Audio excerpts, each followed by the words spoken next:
All right, after a long wait and weeks of research, we finally got the part. And I'm hoping, since I cannot return this, that it is the right part. They definitely wrapped it very well. Can't even find the opening in this box to start peeling here. Kind of looks like they custom made this box. Yeah, there we go.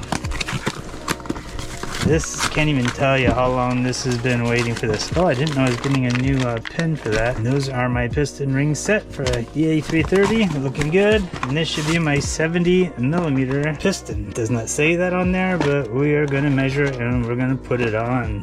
Yeah. Battery's broken. Good. Got some kind of like oil on it to preserve it. I didn't know I was getting a new pin. That's cool. Hopefully I got the tools to get that out.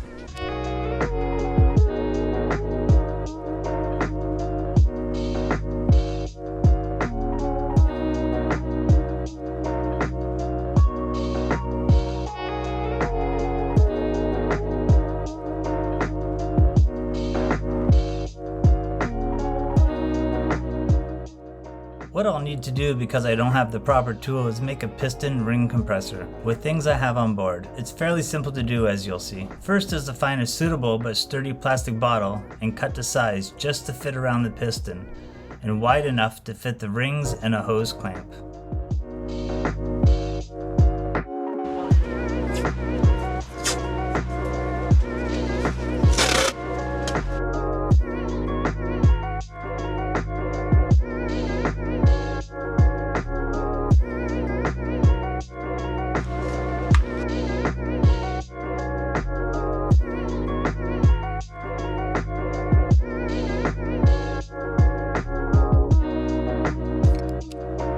And then slide it on there with the hose clamp. Before installing, I'll offset the gap of the rings by 180 degrees. Next, cover the rings with a liberal amount of motor oil.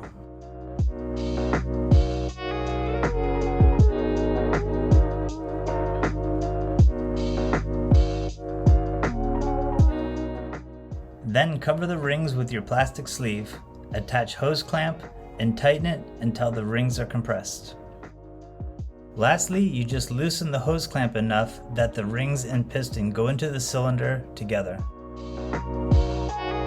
And got everything lined up. Now I think what the trick for me was kind of tapping this like this, getting that hose clamp nice and flush to the front of the block here, like up against the face of the block, so that that's squeezing right at the edge. And once I got that all lined up, you can just gently tap on this with a block of wood.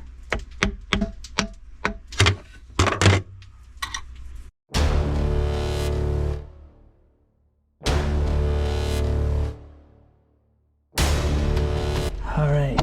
As I turn the engine now, you can see I got that connecting rod attached. A couple things now I'll point out doing this, that the top piston ring, the first one or closest to this end, that one is tapered, and the slanted side of that has to go forward or towards the combustion chamber. Very, very hard to see. I had to use a jeweler's loop to see if there's taper on it. I can't really see it with your bare eyes, but it did feel slightly off. But even to know which side's the taper and what side's square, I had to use a jeweler's loop. No markings on it, of course. And the second thing was the sleeve bearings on the connecting rod. Those have little notches on it on this style, and they both face towards the same side. I have no way of finding out, so I put the notches on the bottom because I'm thinking as this thing's turning around, it's dipping into the oil, and I want the little notches to grab a little bit of oil each time it goes around because that's what's lubricating it.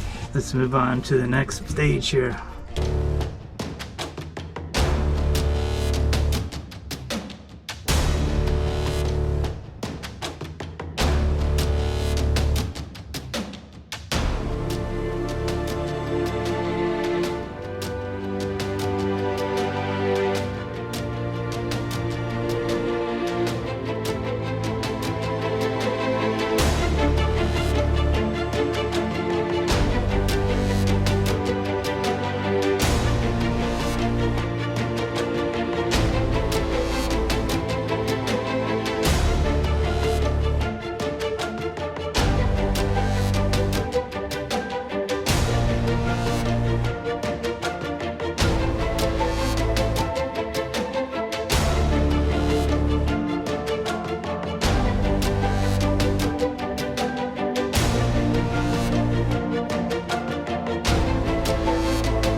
Alright, so if you noticed me up there turning the engine over slowly because I was hearing something funny. I put the engine apart, I rotated it with it taken apart, and now that it's put together, nothing's tightened down yet, the head or anything. I just wanted to make sure the rockers were working properly, and I kept hearing this weird scrunching kind of sound. So I got right up on there and I put my ear to it and kept rotating it until I got up to the water pump and saw that that is what is left of my impeller. Now unfortunately I only found 3 blades plus the one here. That means I'm missing 2 blades, and they're not even complete blades. So those blades have gone into my heat exchanger. I'm not sure how to service that. I can see about blasting some water backwards through it, but that's going to be tricky with hooking up a bunch of hoses and try to get some water pressure to it. I'm gonna look into that, but I could blow through it just fine. I don't feel any kind of restriction, so it's not like the holes are plugged up. They're probably just trapped in the area right before the little holes, which means it could,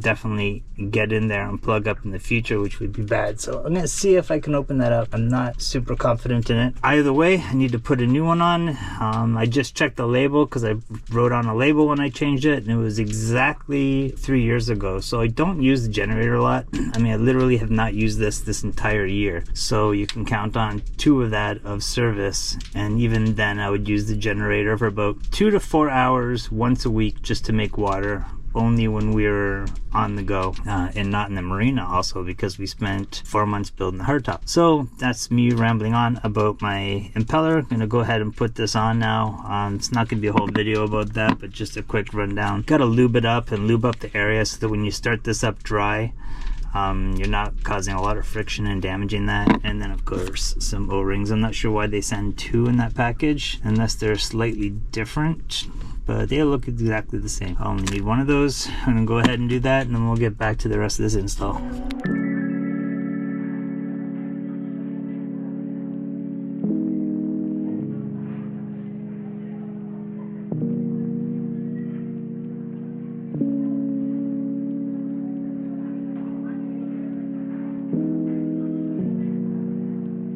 Alright people, I don't know if you can see that, but I have a dilemma, and it's kind of a crappy one, which means this is not going to get done anytime soon. My muffler is too tall. I can't make the bend right here. Can't make that tight of a bend. The hose kinks. It's already an old hose, so you can't risk that cracking from being forced like that. It's bent that much and it's not even in place yet. You can see the holes there. That's where that's supposed to get mounted. It's just sitting on top of the bracket right now. And unfortunately, just to be able to try that out, I had to cut my hose shorter. So now I'm gonna have to cut this muffler in half, take a section of it out, and then fiberglass it back together. And I'm gonna have to buy another hose, which is almost unavailable here. I'm not gonna find something that actually says wet exhaust on it. It's just gonna say all-purpose, high-temperature hose, because this just doesn't exist in the DR. I've already been to like 5 different places because I wanted to replace all of our main one here for the Perkins, and I cannot find it. And I was going to be replacing these pieces, could not find it. So I'm going to have to settle for that one, which is a 2-hour drive in a rented car. So it's not happening tomorrow. I guess I'm going to focus on destroying the muffler I already made. So this is kind of a crappy setback. That's it for today. All right, I got this cut open now. You can kind of see the inside structure of it. I just want to show how thick that fiberglass is. This is very strong.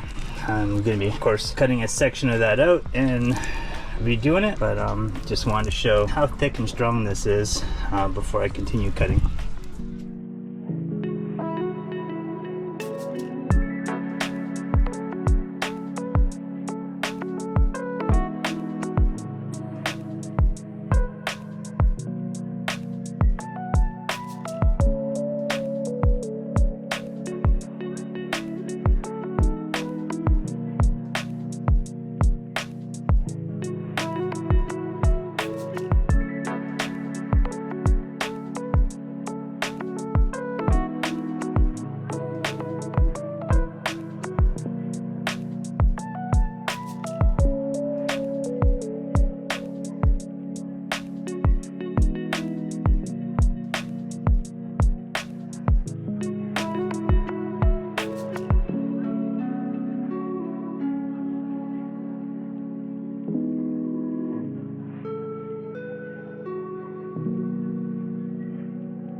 Okay, here is my new muffler. It's not super pretty, but it does not have to be. A lot of that is just like the paint that was in low spots, and I've ground it down, refiberglassed it, made it smaller. So you can see it just comes over top of the lip of the table now. I think on a better angle. Just gonna bolt this on here. If I ever want to paint it in the future, I'll just paint it right in place. It doesn't really matter. It's just a muffler. I'll paint it black and you won't even notice.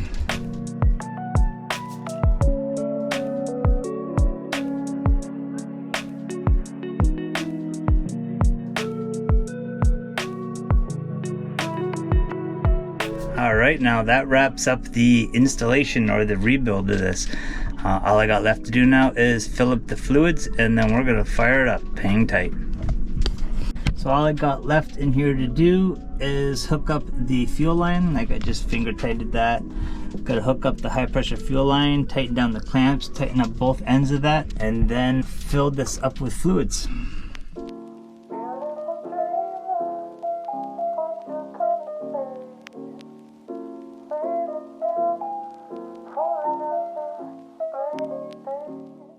Alright, that's where I'm wrapping it up for today. The fluids are ready. The big moment of firing up the engine will have to wait until next week. It's been a long journey getting this Phasor generator back to life, and we're almost there. Make sure to come back next week and we'll see if it finally roars back to life. And trust me, you don't want to miss it. Thanks for watching and we'll see you in the next one.